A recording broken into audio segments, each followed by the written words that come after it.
আল্লাহর হাবিবকে ডাক দেয়া কই ইকরা ইয়া মুহাম্মদ, এ মুহাম্মদ আপনি পড়ুন। আল্লাহর হাবিব জবাব দেন মা আনা বিকারি, আমি কি করে পড়বো, আমি তো কারো কাছে শিক্ষা অর্জন করি নাই। চাপ দিয়া কয় পড়তে হবে। কেমন ফেরেশতা চাপ দিছেন, যার গায়ে 600 পর লাগানো আছে, একটা পর দিয়ে যদি পৃথিবীর মধ্যে আঘাত করে সেকেন্ডের মধ্যে গোটা পৃথিবীটা উলট পালট হয়ে যায়। তিনি পয়গম্বরকে চাপ দেয়া কয় ইকরা ইয়া মুহাম্মদ। একবার নয় রে, দুইবার নয়, তিনবার। আল্লাহ নবী নিজে কয় মনে হচ্ছিল আমার জানটা বাহির হয়ে যাবে। সুবহানাল্লাহ। এ মুসলমান ভালো করে শুনে রাখেন, গায়ে 107-8 তাপমাত্রা চলে আসছে, জ্বর চলে আসছে। আম্মা জান খাদিজাতুল কুবরাকে ডাক দিয়া কই খাদিজা জাম্মিলুনি জাম্মিলু, এ খাদিজা এত পরিমাণে জ্বর আসছে রে খাদিজা, কম্বল দিয়া জড়ায় থাক। লাকাদ খাশিতু আলা নাফসি, খাদিজা মনে হয় রে আমি আর বাঁচব। কার কাছে বলবো খাদিজা? জাবালে নূরে গিয়েছিলাম, জাবালে নূর থেকে আবার নিচে নেমে হেরা গুহায় গিয়েছিলাম, কোনো মানুষ নাই রে, কেউ নাই, নির্জন এলাকা। আল্লাহর ফেরেশতা চাপ দিয়েছে রে খাদিজা, চাপ সহ্য করতে পারি না, মনে হয় আমি আর বাঁচব। কিন্তু মা না, কার কাছে ব্যথার কথা? বাবা নাই রে, বাবা থাকলে বাবার কাছে শেয়ার করতাম, দাদা নাই, কেউ নাই। খাদিজা তাই তোমার কাছে শেয়ার করল। হযরত খাদিজাতুল কুবরা রাদিয়াল্লাহু তাআলা আনহা পয়গম্বরকে সান্ত্বনা দেয়া কয় কাল্লা ওয়াল্লাহি লা ইউখজিকাল্লাহু আবাদা। আল্লাহু আকবার। না পয়গম্বর, আল্লাহর কসম করে আমি বলতে পারি রে, আপনার মতো মহামানবকে আল্লাহ কোনদিন অপমান করবে। সুবহানাল্লাহ। খাদিজা সান্ত্বনা দিল। মক্কার সকল কাফেররা একত্রিত হয়ে আবু তালেবের কাছে আয়েশা কয়, আবু তালেব ভাতিজারে কি করে থামাইবা থামাও। ঘরে ঘরে দ্বন্দ্ব, একজন আওয়ামী লীগ করে আরেকজন বিএনপি, রাজনৈতিক দ্বন্দ্ব, একজন কাফের আরেকজন মুসলমান। সুতরাং এই দ্বন্দ্ব দেখতে চাই না, মিট করো। এই দ্বন্দ্বটা লাগাইছে তোমার ভাতিজা, সুতরাং তোমার কাছে দিলাম, তুমি যদি সঠিক সিদ্ধান্ত না নিতে পারো তাইলে কিন্তু অ্যাকশন, ডাইরেক্ট অ্যাকশন। আর হায়রাম চাচা আবু তালেব আল্লাহর হাবিবকে ডাক দেখায়, ভাতিজা মক্কার সবাই আমার কাছে আসছে, প্রস্তাব হলোই সবার সাথে তো আমি পারবো না, দরকারটা কি ভাতিজা, তোমার ধর্ম নিয়ে তুমি থাকো, এদেরকে এদের ধর্ম পালন করার জন্য ছেড়ে দাও। আল্লাহর হাবিব ডাক দেয়া কয় চাচা, গোটা বিশ্ব যদি আমার বিরুদ্ধে চলে যাবে, কেউ যদি আমার পক্ষে না থাকে চাচা, যতক্ষণ পর্যন্ত গায়ে একটা পশম আছে ততক্ষণ পর্যন্ত কলমার দাওয়াত থেকে এক চুল পরিমাণ পিছপা হব না। বলুন, জোয়ান বুড়া মধ্য বয়স, কোনো গ্যারান্টি আছে? কাহার কোনো গ্যারান্টি নেই। এই যে বসা আছেন, এটাই আপনার সম্পদ, এটাই আপনার সামান। আপনি কোরআনের মহব্বতে বসে আছেন। দুনিয়ার আদালতে মানুষ যখন আসামি হয়, তখন তার পক্ষে ব্যারিস্টারি করার জন্য, ওকালতি করার জন্য উকিল ধরা হয়, লয়ার ধরা হয়, ব্যারিস্টার ধরা হয়। সে যায় বলে মহামান্য আদালত, আমার মক্কেল নির্দোষ, রাজনৈতিক প্রতিহিংসার শিকার, তার পক্ষে সফাই। ঠিক না বেটি?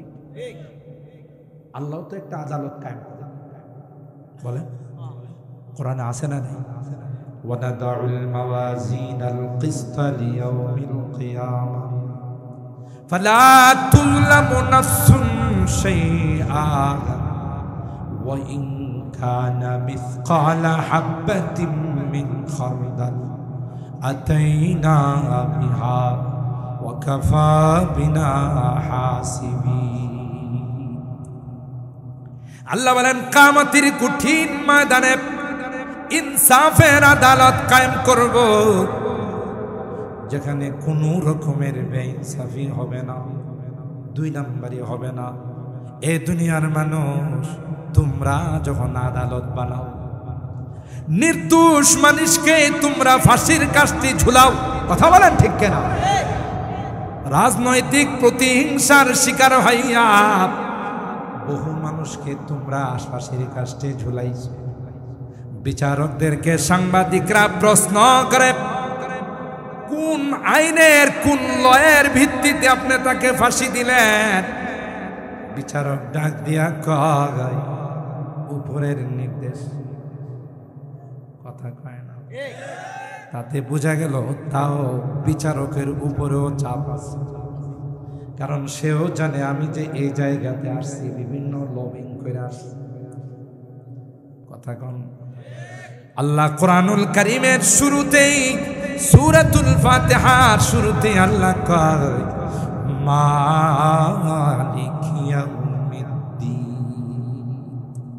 না রে না, আমি বিচারক নয়, আমি বিচারের দিনের মালিক, আমার উপর কারো কোনো চাপ নাই। আমি স্বয়ং বিচারক নয়, বিচারের দিনের মালিক। আমার আদালতে কোনো বেইনসাফি হবে না, আমার আদালতে কোনো দুই নাম্বারি হবে না। কেউ নেক করছে তাকে গুনাহ দেওয়া হবে, কেউ গুনাহ করছে নেক দেওয়া হবে, কারণ কেউ আমার আত্মীয় না। কথা কয়? কেউ আমার দলের নয়, সবাই আমার বান্দা। যা করছে সেই অনুযায়ী তাকে বদলা দেওয়া হবে। কথা বলেন ঠিক কিনা?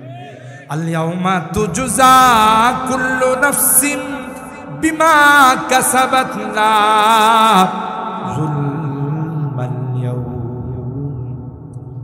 আল্লাহ বলেন আজকে কোনো জুলুম হবে না। দুনিয়াতে যারা জুলুম করছে একটাও পার পায় না। যত জালেম জুলুম করেছে, যত পাওয়ারফুল হোক, যত সুপার পাওয়ার মালিকের হোক, মালিক হোক না কেন, সবগুলোর আল্লাহ নিমিষেই সাইজ করে ফেলেছে।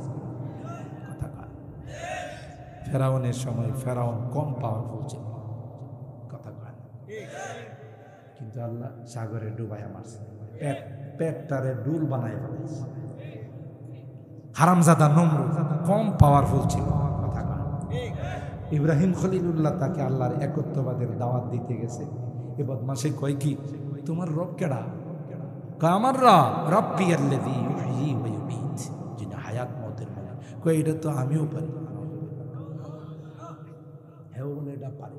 চিন্তা করছেন আল্লাহ তাআলা খলিল হযরত ইব্রাহিম খলিল, তুমিও পারো। قال فإن الله يأتي بالشمس من المشرق فأتي بها من المغرب। তাহলে তোমার পাওয়ারটা একটু দেখাই দাও। আল্লাহ তো পৃথিবীর সূচনা লগ্ন থেকে পূর্ব দিক থেকে সূর্য উদিতে করে, পশ্চিম দিকে ডুবায়।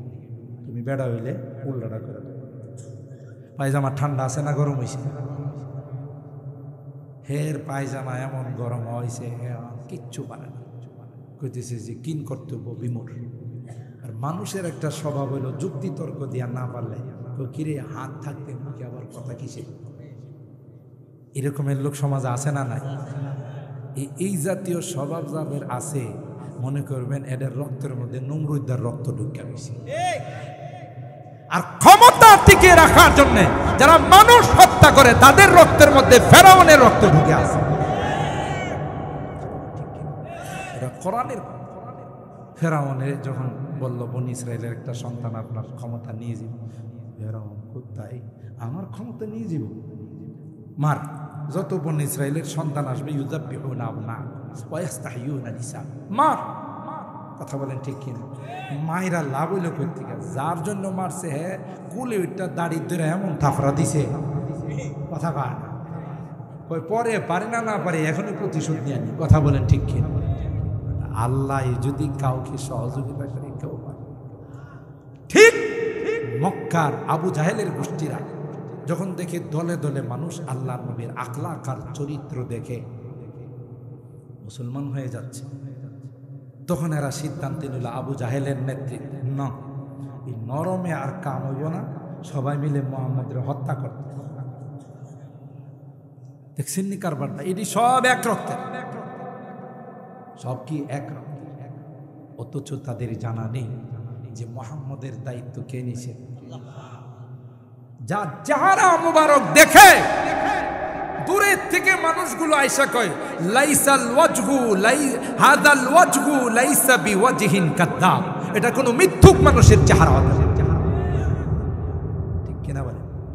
জব হুসনে থা উনকা জলওয়ানুমা अनवार का आलम क्या होगा, हर कोई फैदा है बिन देखे दीदार का आलम क्या होगा।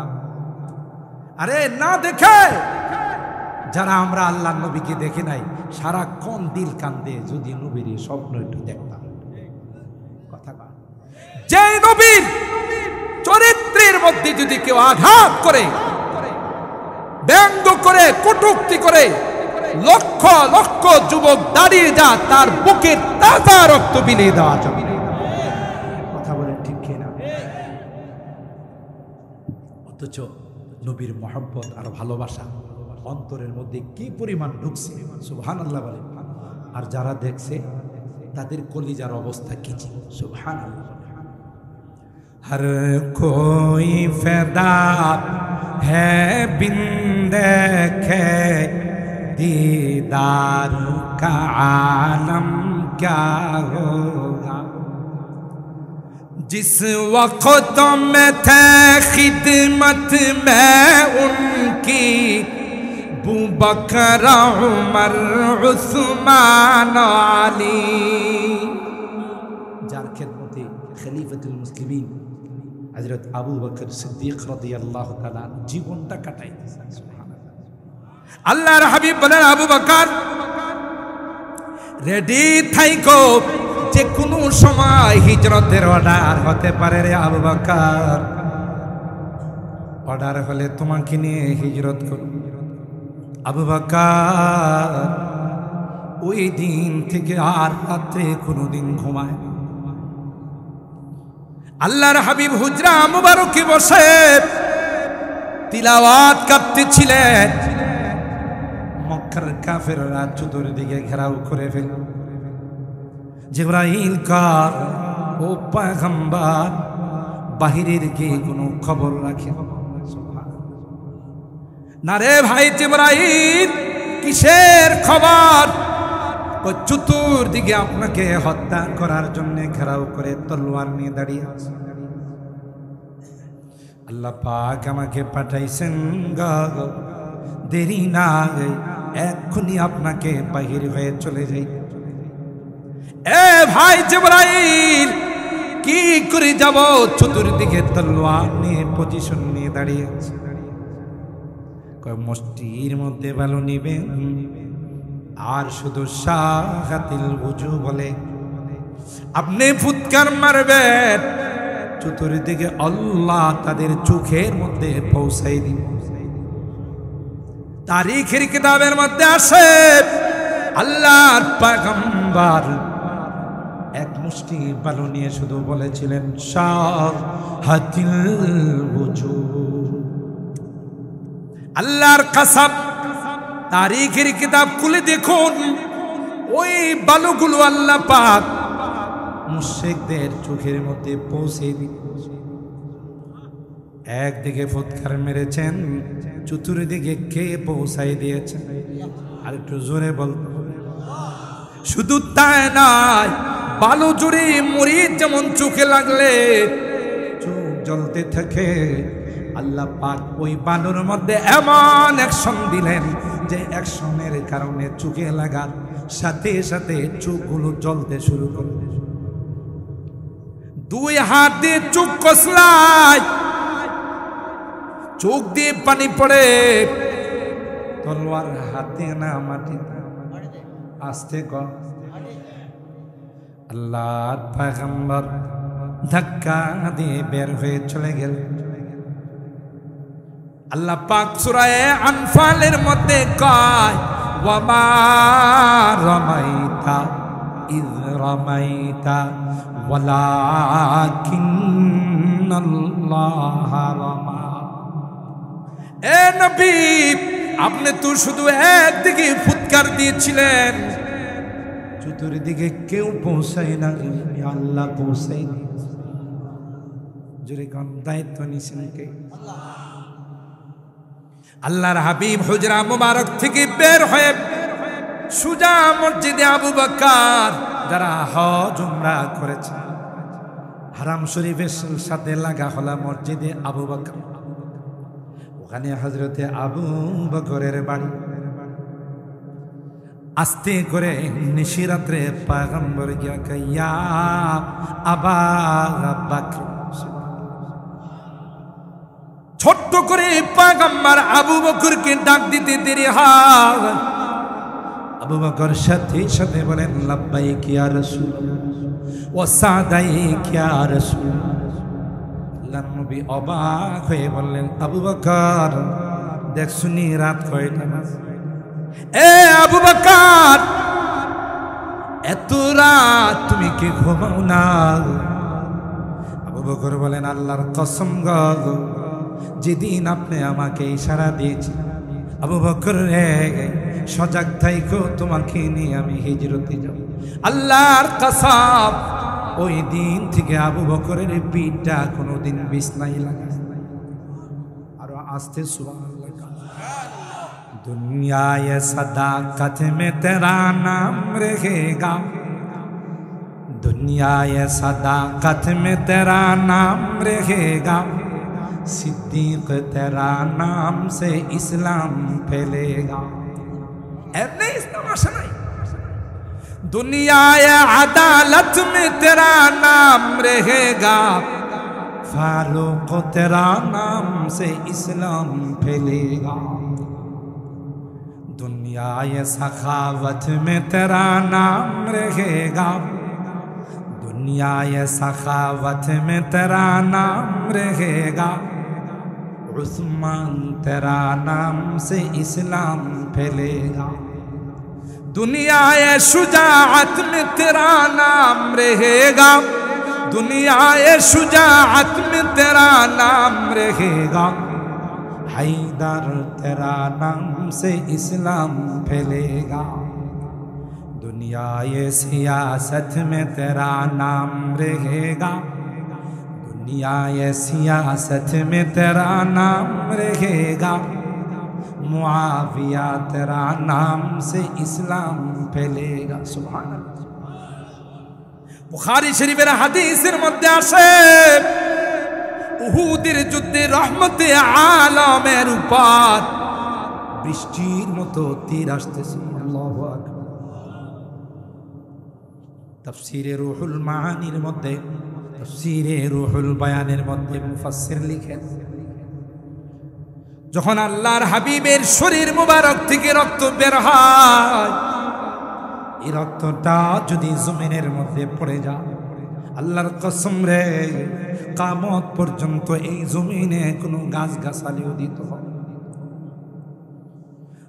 তায়েফের যুবকরা যখন আমার হাবিবকে রক্তাক্ত করেছিল, উহুদের ময়দানে যখন দান্ডার মোবারক শহীদ করেছিল, আল্লাহ পাক জিবরাইলকে ডাক দেয়া কই, জিবরাইল রে আর দেরি করিস না, আমার হাবিবের রক্ত যদি জমিনের মধ্যে পড়ে যায়, কিয়ামত পর্যন্ত এই জমিনে কোনো গাছ হবে না।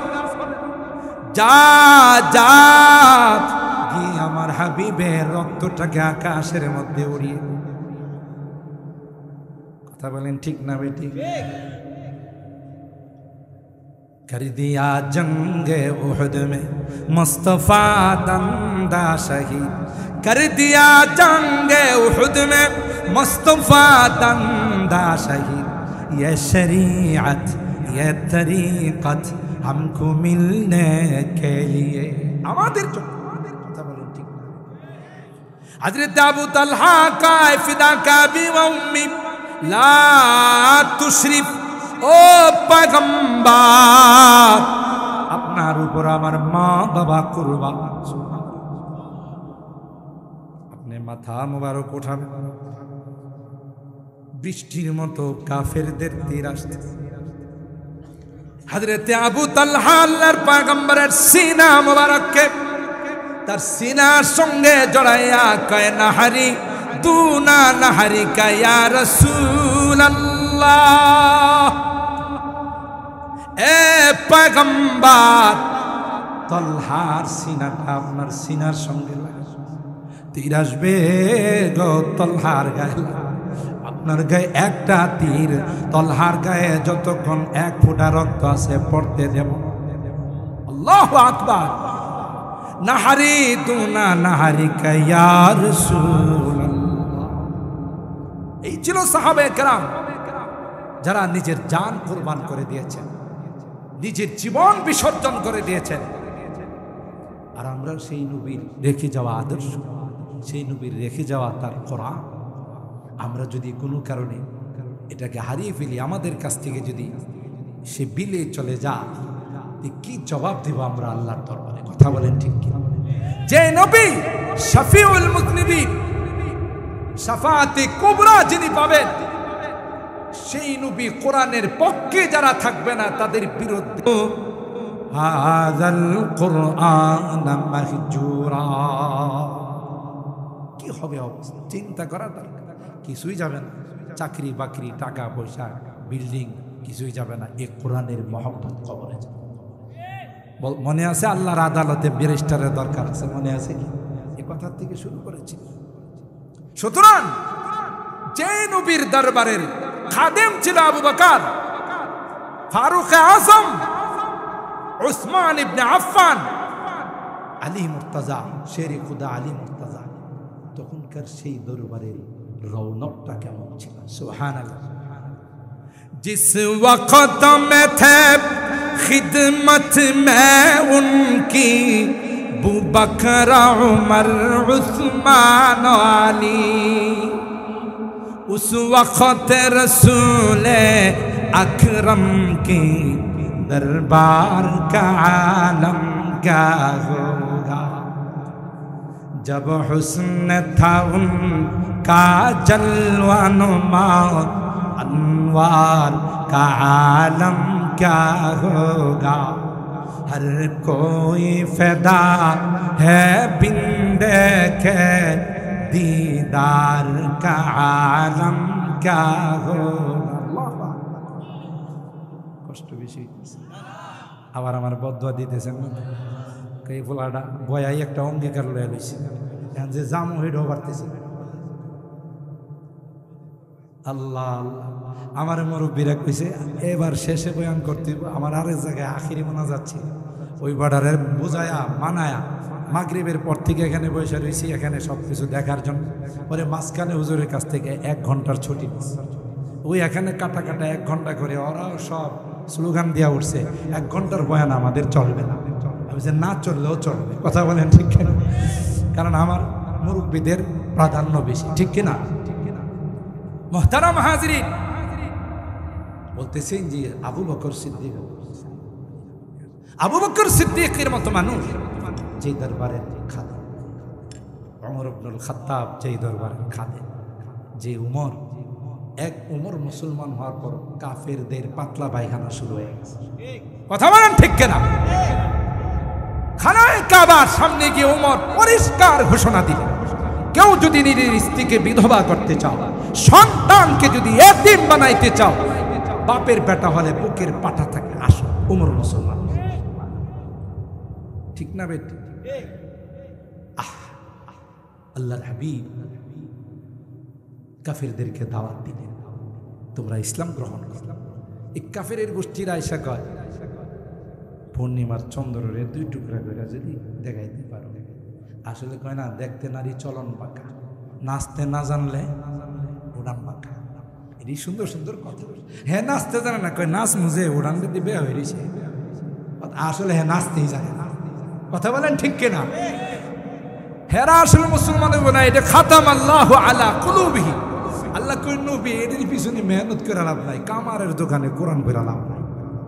কথা বলেন ঠিক কিনা? এটি মুসলমান হইব না। কিন্তু আপনারা খালি খালি পেরেশান করবে।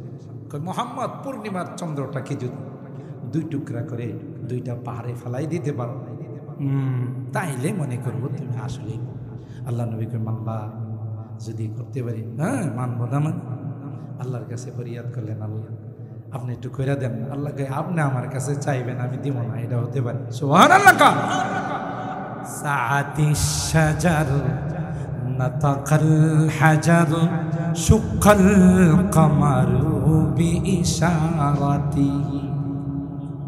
আল্লাহর হাবিবকে বললেন, পয়গম্বর শাহাদত আঙ্গুলি দিয়া পূর্ণিমার চন্দ্রকে আপনি ইশারা করুন। ও পয়গম্বর, আপনার ইশারা করতে দেরি হবে, আমি আল্লাহ 2 টুকরা করতে দেরি হবে না।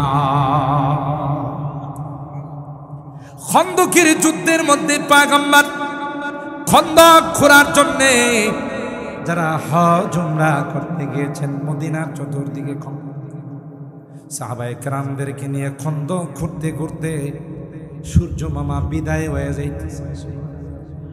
আসরের নামাজ পয়গম্বর পড়ে না। সূর্যকে ডাক দেয়া কয়, সূর্য তুই কি জানিস না আমার আসরের নামাজ হয় না? থেমে যাও, আগে আসরের নামাজটা পড়ে নি, তারপরে তোর বিদায়। चाहे तू इशारू से अपनी काया ही पलट दे दुनिया की। আপনি তো ইশারা করলে গোটা দুনিয়া পরিবর্তন হয়ে যায়। আল্লাহু আকবার। কুয়াতে পানি নাই, সাহাবায়ে কেরাম বলতেছেন হুজুর হুজুর পানি নাই, খাওয়ার পানি নাই। কথাই নাকি? লালা মুবারক ফেলে দিছে, পানি উতলায় আসা শুরু করছে। বিচার পায় না উঠনি, মালিকে হের উপরে জুলুম করে ঠিক মতো খাবার দেয়। মালিক যায় আল্লাহ নবীর কাছে বিচার দিয়েছে, হুজুর হে কাম কাজ করে না, গেলে কামড়াইতেছে। কথা কোন ঠিক কিনা? আল্লাহ নবী কথা কাছে সাথে সাথে উটনির জুবান আল্লাহ খুলে দিয়েছে। উটনি আল্লাহ নবীর কাছে বিচার দিয়েছে। সুবহানাল্লাহ। জোরে বলুন। জানে তিনি হলেন রহমাতুল লিল আলামিন। শুধু মানব আর দানবের জন্য তিনি রহমত নয়, কুল কায়নাতের জন্য তিনি রহমত। কথা বলেন ঠিক? চাহে তু ইশারু সে আপনি काया ही पलट दे दुनिया की, ये शान है खिदमतगारों की, ये शान है खिदमतगारों की, सरदार का आलम क्या हो। जब हुस्न था उनका जलवा नुमा, अनवार का आलम क्या होगा। हर कोई फैदा है बिन देखे, दीदार का आलम क्या होगा। और हैरत আল্লাহর পয়গম্বরের মা বাবা দুইজনকে ছোটকালে আল্লাহ দুনিয়া থেকে নিয়ে গেছে। মার পেটে যখন 6 মাস বয়স, বাবা আব্দুল্লাহকে আল্লাহ দুনিয়া থেকে নিয়ে গেছে।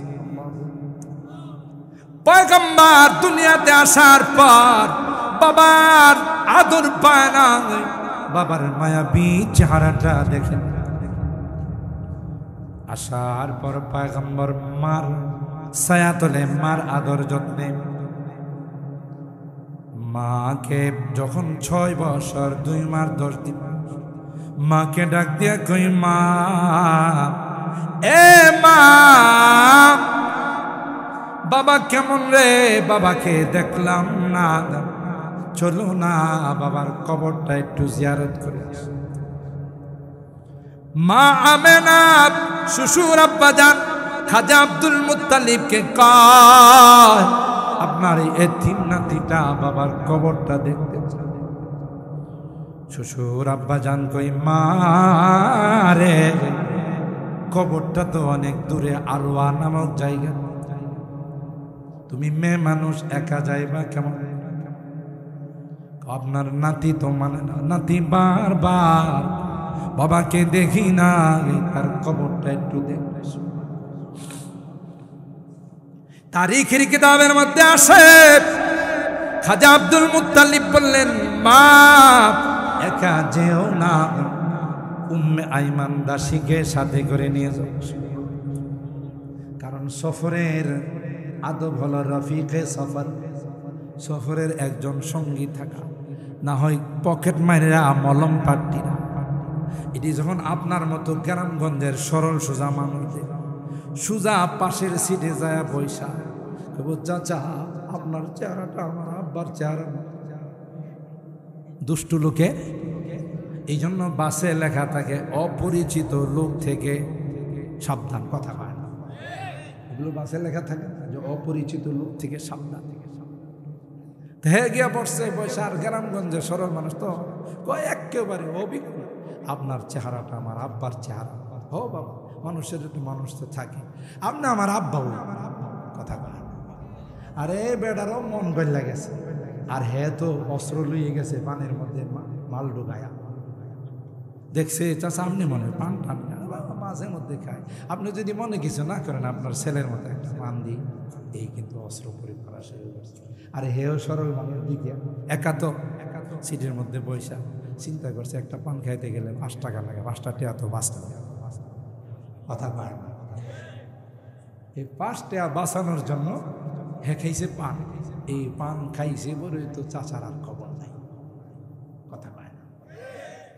আর হে তো আগের থেকে ওনার আব্বা বানাইছে, বাপ মারা গেলে তো মালপত্র ছেলেই বাপ, কথা কয় না। বাপ মারা গেলে বাপের কিছু হইলে মিরাজ সূত্রে কে বাপ, হেউ তো ছেলে। যা ছিল বাবার পকেটে মোবাইল টোবাইল টাকা পয়সা, কারণ মিরাজ সূত্র তো ভাই, কথা বলেন ঠিক কিনা? এই সব লয়া সামনের স্টেশনে যায় নাইমা গেছে, বাপ তো ঘুমাই দিয়েছে, কথা কয় না। এই জন্য সুন্নত হলো কোনো দূরের সফরে গেলে একা না যাওয়া, একজনরে কিছু করলে আরেকজনরে পারবে না, কথা বলেন ঠিক কিনা? খাজা আব্দুল মুত্তালিব বললেন, মা উম্মে আইমান দাসীকে নিয়ে যাও, সাথে থাকলে ভালো হবে, দূরের সফর তো। উম্মে আইমান দাসীকে নিয়ে আরওয়া নামক জায়গাতে গিয়ে মা আমেনা বললেন, বাবা মুহাম্মদ, এই যে কবরটা এটা তোর আব্বার কবর। সুবহানাল্লাহ। তিনি কবরের সামনে দাঁড়ায়, আল্লাহ জানে তখন কি পড়ছেন, আল্লাহ কি পড়াইছেন, কি করছেন, লং টাইম ওখানে দাঁড়িয়েছিলেন।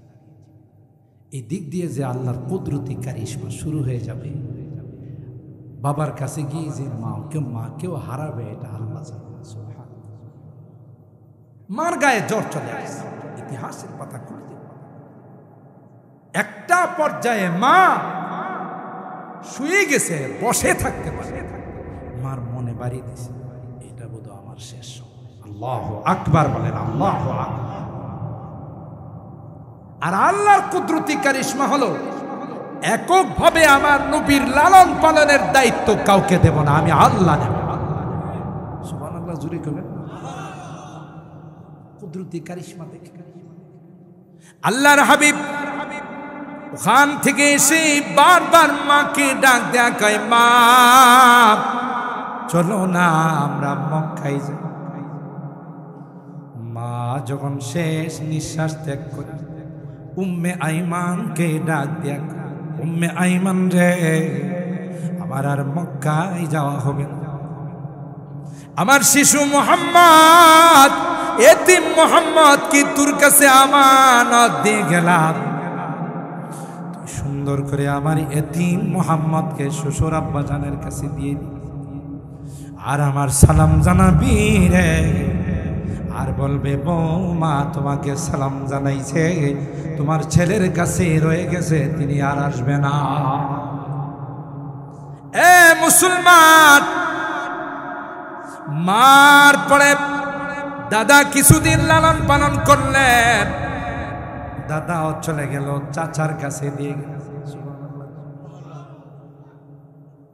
আল্লাহর পয়গম্বরের বহিরাগত আশ্রয় হলো চাচা আবু তালেব,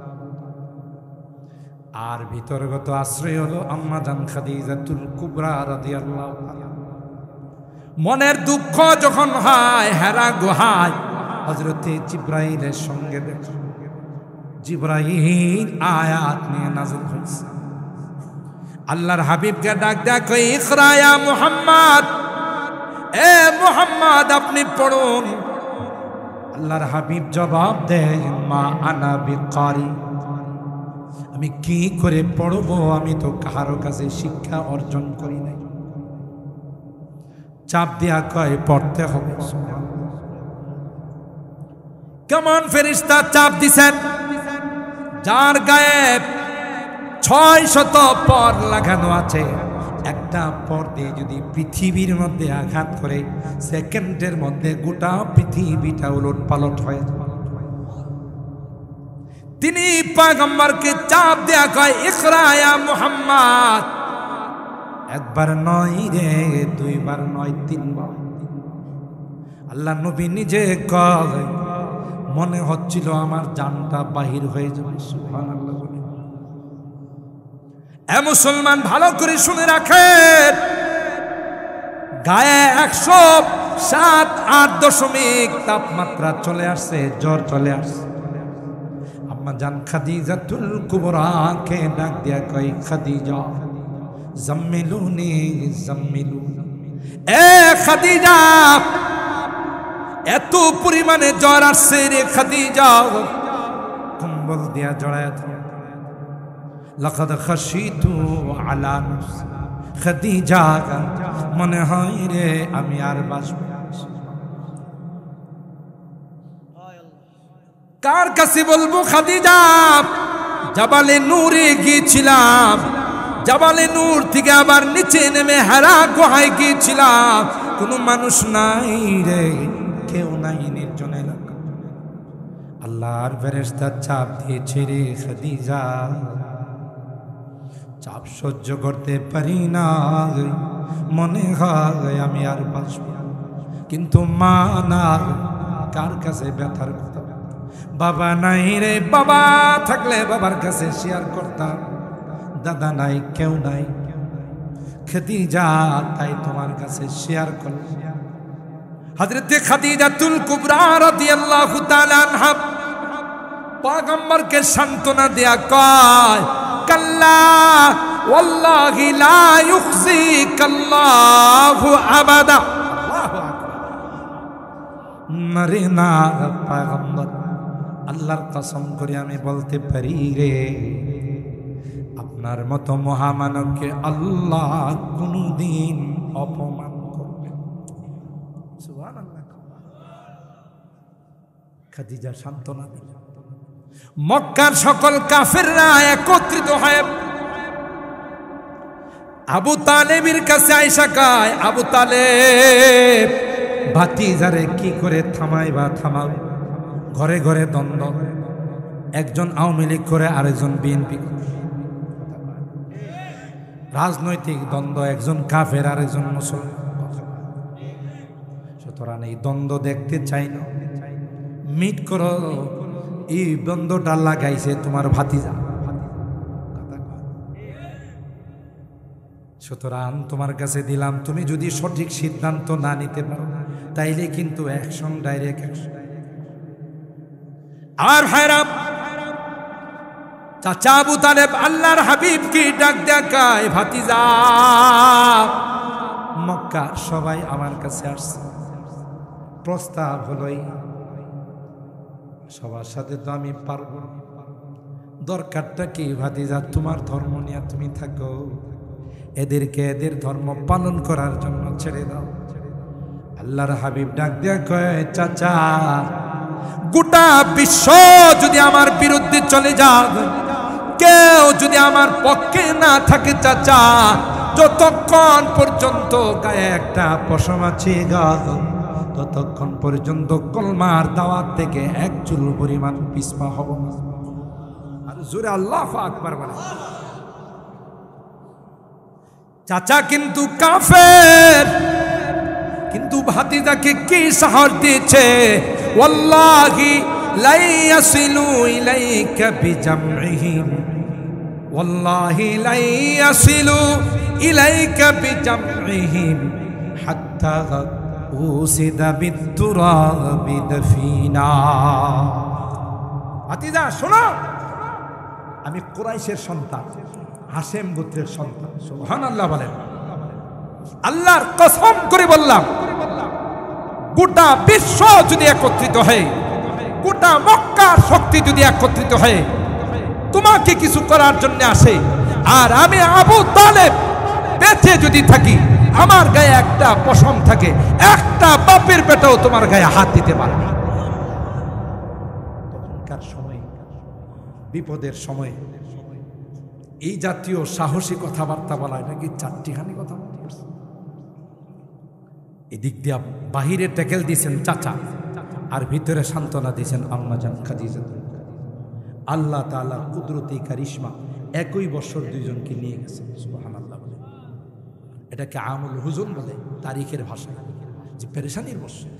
আল্লাহ নবী বলেন, আহা, বাহিরের চাচাও চলে গেল, ভিতরের আমার সহধর্মিনী খাদিজাও চলে গেল, মনটা খুব খারাপ। দেখেন না, বাচ্চা কাচ্চারা বাবা মারা গেল, মা মারা গেল, শুধু তাদের স্মৃতিগুলো ধরে ধরে। এটা আমার আব্বা যায় নামাজ, আমার আব্বা এখানে বসে নামাজ পড়তেন, আমার আব্বা এই রুমের মধ্যে শুইতেন, আমার আম্মা এখানে বসে নামাজ পড়তেন। আহা, মার কাপড়টা রয়ে গেছে। এগুলো দেখে আর যার যার করে চোখের পানিগুলো সারে। কথা বলেন ঠিক কিনা? আমার মনে আছে, আমার চাচা ডাক্তার শরীফের আব্বা যখন মারা গেছে, আমরা তখন হেফসখানায় পড়ি। এই যে টল ফিগার ছিল, আপনারা তো জানেন, যারা দেখছেন। আমাদের এই চাচা হিলটেক্সের মধ্যে এই যে যারা বিদ্রোহী, তাদের ব্রাশ পায়ারে শরীরটাকে জারজার করে ফেলাইছে। নিঃসন্দেহে দেশের জন্য যারা শাহাদত বরণ করে, এরা শহীদ, তার মধ্যে কথা বলেন ঠিক কিনা?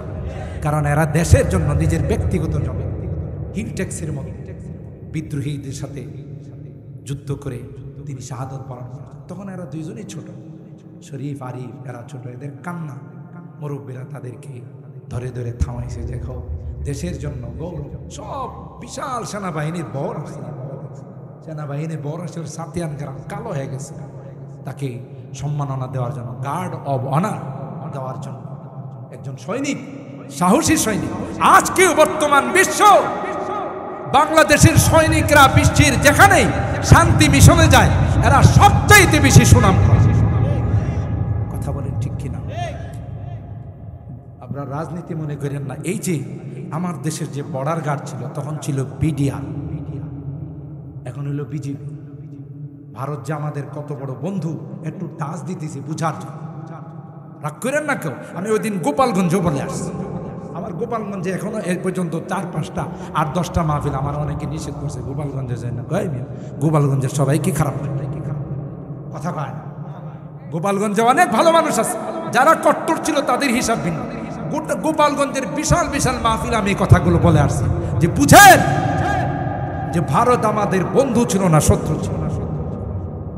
রৌমারী সীমান্ত, উত্তরবঙ্গের রাত্রের আধারে আমাদের এই দেশের 1 কিলোমিটার দখল করে ফেলছিল ভারতের বিএসএফ।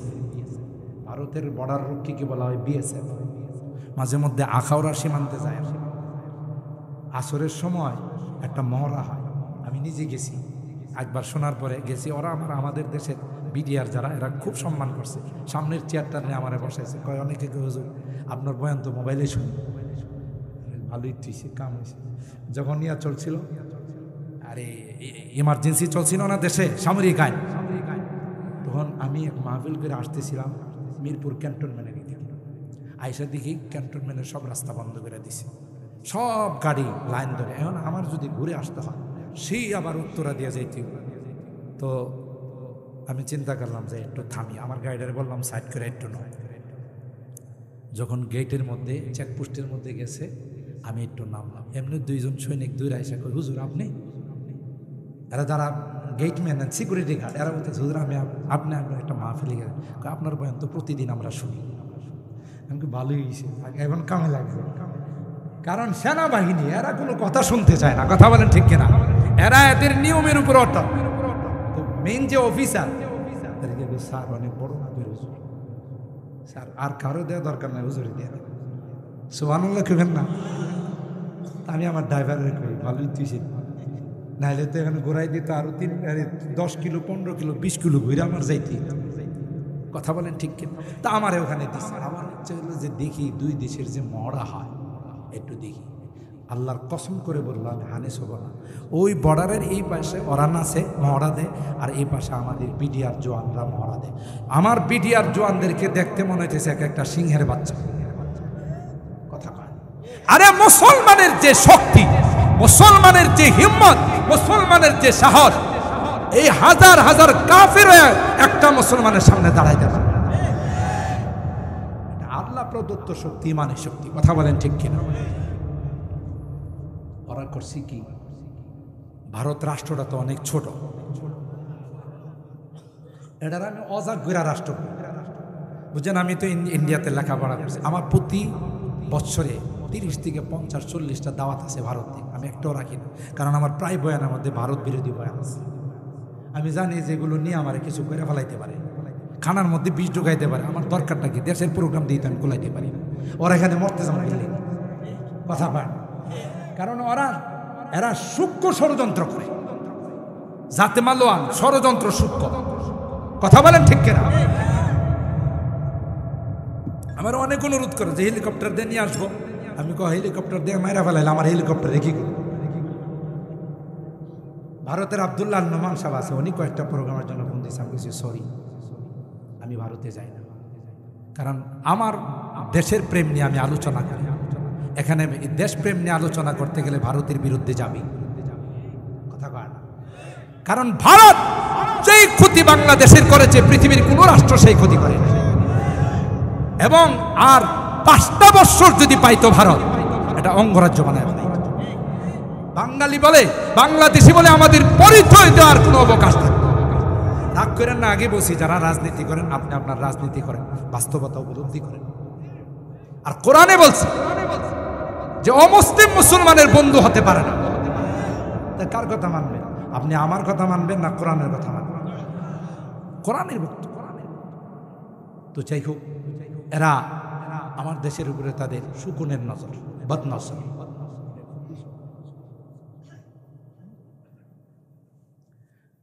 এতক্ষণ পর্যন্ত কষ্ট দেওয়ার আমারও ইচ্ছা নাই, শুধু হুজুর আসবে দেখে আমি আমার আলোচনা লম্বাও করতে পারি এবং শর্টকাটও করতে পারি।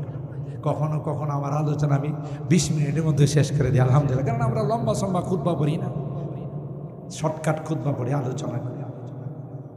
আল্লাহ কবুল করেন, আমিন বলেন। আল্লাহ আমাদের এই মাহফিলকে কবুল করেন, আপনাদের এই বসাকে কবুল করেন। তো এই অজাগ্রা রাষ্ট্র, তারপরও বাংলাদেশের প্রতি তাদের কুদৃষ্টি। রাত্রের আধারে 1 কিলোমিটার জায়গা এরা দখল করে ফেলছে। তখনকার বিডিআর, বসেন বসেন হুজুরে না আসলে আমি এক্ষুনি দোয়া করে দেবো, আলোচনা লম্বা করবো। জি, কেউ যায় না, যেহেতু মেহমান আসলে উনি কষ্ট পাবেন। আল্লাহ কবুল করেন, আমিন বলেন। এরা 1 কিলোমিটার, শুনেন ভালো করে শুনেন, ষড়যন্ত্রগুলো কত সূক্ষ্ম দেখেন। 1 কিলোমিটার জায়গা রাত্রের আধারে দখল করে ফেলাইছে। তখনকার আমাদের বিডিআর নৌজওয়ান যারা, তারা বিডিআর হেডকোয়ার্টারে ফোন দিছে। তখন রেজাকুল হায়দার ছিল বিডিআর প্রধান। ফোন দিছে যে স্যার এই কাহিনী। তখন তিনি সোজা বলছেন যে অ্যাকশন, ডাইরেক্ট অ্যাকশন, কোনো কথা নাই, তোমরা অ্যাকশনে যাও। অ্যাকশনে গিয়ে আমার নৌজওয়ানরা মুহূর্তের মধ্যে 100 বিএসএফ কে বিনা হিসাবে জাহান্নামে পৌঁছাইছে। সুবহানাল্লাহ কইবেন না? কারণ এটি জাহান্নামে গেলে হিসাব নিকাশ করে লাভ আছে? বিনা হিসাবে এগুলো জাহান্নামে পৌঁছাইছে। আমার বিডিআরদের একটার গায়ে এরা আঁচড় লাগাইতে পারে। তখন থেকে ভারতের টনক নড়ে গেছে। কোন রকমে চাচা আপনা যান বাছা, কোন রকমের ধান ক্ষেতের ভিতর দিয়ে লাশটি টাইনা নিয়ে কাটার ওই পারে না ফেলাইছে, কাটা তারের ওই পারে না ফেলাইছে। আমাদের একটার গায়েও টাচ করতে পারে নাই। এই খবর top of the country India, ইন্ডিয়ার পুরা রাষ্ট্রের মধ্যে এটা আলোড়ন সৃষ্টি করা ফেলাইছে যে ভারত কে এইভাবে মাইরা বিছাই ফেলাইছে। ওরে বাপরে বাপ, কখনো যদি বাংলাদেশের সঙ্গে আমাদের যুদ্ধ হয়, বিডিআরদের মোকাবেলাই তো আমরা করতে পারবো, আর সেনাবাহিনী তো রিজার্ভ রয়েই গেছে। কথা বলেন ঠিক কেনা? তো এই পরিকল্পনা তখন তাদের মাথায় আসছে, না, যে কোনো মূল্যে বিডিআরকে ধ্বংস করে দিতে হবে। মুহতারাম হাজরিন, সেই পরিকল্পনা বাস্তবায়ন করেছে পিলখানা হত্যাকাণ্ডের মাধ্যমে। তখন বিডিআর প্রধান ছিলেন ব্রাহ্মণবাড়িয়ার সন্তান মেজর শাকিল। কথা বলেন ঠিক কিনা? এইভাবে প্রায় 57 জন চৌকস বিডিআরের অফিসার এই ভারতের পরামর্শে শেষ করে দেওয়া হয়েছে। আপনি কি মনে করেন গজব কি আল্লাহর এমনি আসছে? কথা কয় না। আর এই সকল পরিবারের আর্তনাদ আহাজারিতে আল্লাহর আকাশ বাতাস ভারী হয়ে গেছে। তাদেরকেও মারছে, তাদের পরিবারের সদস্যদেরকেও মারছে। তো এটিকে আপনি কি মনে করেন? তো মুহতারাম হাজিরিন, যে কথা আপনাদের খেদমতে আরজ করতেছিলাম যে অমুসলিমরা মুসলমানদের কোনোদিন বন্ধু হতে পারে। আল্লাহর হাবিব যখন সব মিলে প্রস্তাব দিছে, চাচা বললেন যে তুমি তোমার কাজ চালিয়ে যাও, আমি যতক্ষণ আছি কাহারও বাপের বেটার ক্ষমতা হবে না তোমার গায়ে বুলেট ঢুকে দেওয়ার। 21 বছর যখন দুইজন চলে গেলেন, মনটা খারাপ না ভালো? আল্লাহ নবীর মনটা ভারাক্রান্ত, খুব কষ্ট। আল্লাহ চিন্তা করলেন যে আমার হাবিবের মনটা কষ্ট থাকবে, চলেন আসেন আমি আপনাকে জান্নাত জাহান্নাম আরশ কুরসি লৌহ কলম জান্নাতুল মাওয়া সব দেখাই দিই। এই মেরাজের দাওয়াত দিলেন। সুবহানাল্লাহ।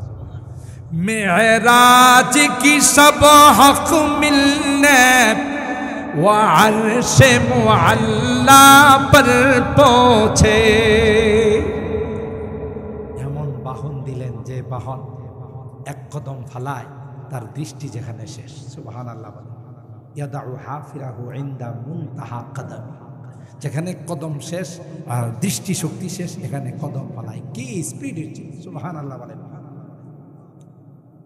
আল্লাহর হাবিবকে আল্লাহ তাআলা মেরাজের মধ্যে ডাকলেন।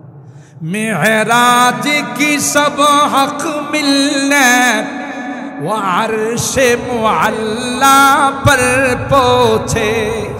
रफ्तार का आलम क्या होगा, गुफ्तार का आलम क्या होगा। जब हुस्न था उनका जलवा नुमा, अनवार का आलम क्या होगा। हर कोई फिदा है बिन देखे, दीदार का आलम क्या होगा। আমার আলোচনা শেষের দিকে, হুজুর চলে আসবে আশা করতেছি, না আসলে এখনই দোয়া করবো। আমি যে বিষয়টা আপনাদের খেদমতে আরজ করতেছিলাম যে আল্লাহর আদালতে দাঁড়াইলে ব্যারিস্টারের দরকার আছে না নাই? মনে আছে তো শুরুর কথা? দুনিয়ার আদালতে দাঁড়াইলে যদি ওকিল ব্যারিস্টার লয়ারের দরকার হয়, আল্লাহর আদালতে আল্লাহর কসম সেদিন কেউ ব্যারিস্টার হবে না, ওকিল হবে না। যে কোরআনের মহব্বত নিয়ে রাত 12টা পর্যন্ত আপনারা বসে আছেন, সেই কোরআন আমার আপনার পক্ষে আল্লাহর আদালতে। আর জোরে সুবহানাল্লাহ। সেই সুপারিশ পাইতে আমরা রাজি আছি তো ইনশাআল্লাহ? হাত তুলেন, হাত তুলেন। আল্লাহ আমাদের হাতগুলোকে কবুল করেন। হাত নামান। তাইলে আমি শেষ কথা আপনাদের খেদমতে আরজ করে যাব। আমাদের বাপদাদারা, আমাদের মুরব্বীরা এই ঐতিহ্যগুলো আমাদের জন্য রেখে গেছেন। সাতিয়ান মাদ্রাসা, কেন্দ্রীয় মসজিদ, গুরুস্থান, এটা 5 গ্রামের মুরব্বীদের মিলে, কিন্তু আমাদের মুরব্বীরা রেখে গেছেন এই কবরস্থান, এই ঈদগাহ, এই জানাজার মাঠ, এগুলো কিন্তু আমাদের কাছে আমানত রেখে গেছেন। কথা বলেন ঠিক কিনা? এই আমানত আমাদেরকে ধরে রাখতে হবে, তাইলেই আল্লাহর কাছেও আমরা সম্মানিত হব, দুনিয়ার মানুষের কাছেও আমরা সম্মানিত হব। কথা বলেন ঠিক কিনা? আমরা এই প্রতিষ্ঠানের প্রতি, আমরা এই প্রতিষ্ঠানের প্রতি সুদৃষ্টি রাখবো ইনশাআল্লাহ। বলেন আমরা আমাদের সন্তানদেরকে দেব, এখানে আলহামদুলিল্লাহ আমাদের ছাত্র সংখ্যা বাড়লে আমরা প্রয়োজনে আরেকজন হাফেজ সাহেব রাখবো। কথা বলেন ঠিক কিনা? কি সাতিয়ান গ্রামের এই এবিলিটি নাই, এই ক্ষমতা নাই? ইনশাআল্লাহ আমরা আমাদের প্রবাসীরা যেইভাবে প্রত্যেকটা এলাকাতে যেইভাবে মাহফিলে, যেইভাবে মসজিদে, মাদ্রাসায় সহযোগিতা করে, আমার একটা মোনাজাত আপনারা পাবেন না যেখানে প্রবাসীদের জন্য আমি দোয়া করি। কারণ এদের অবদান বাঙালি জাতি কোনোদিন ভুলতে পারবেন।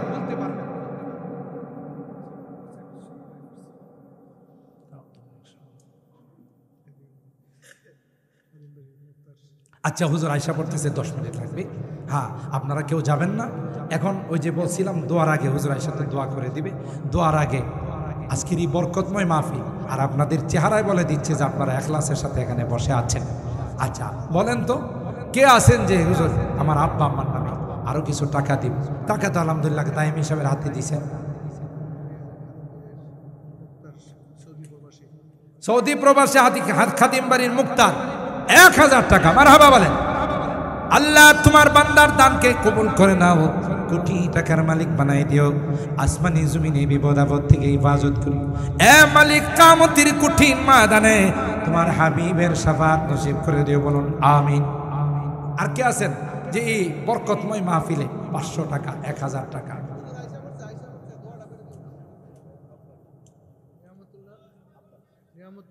একটু কষ্ট করে বসেন, দেখেন উনি বড় বুজুর্গ মানুষ, আল্লাহওয়ালা মানুষ। 5 মিনিট কথা বললো, আমরা একটু যদি ওনার জন্য সময়টা না দিই উনি কষ্ট পাবে। যে সাতিয়ানের মানুষকে এত উনি কিন্তু ঢাকার থেকে আসতেছেন, ডক্টর ইউনূসের সাথে ওনার মিটিং ছিল। বর্তমান ডক্টর ইউনূসই তো বাংলাদেশের প্রধান, কথা কয় না, প্রধান উপদেষ্টা ডক্টর ইউনূসের সাথে রাষ্ট্রীয় বিষয় মিটিং ছিল। তারপরে ওই মিটিং শেষ করে আমাদের মাঝে আসতেছে। এটা কে দিছে? হ্যাঁ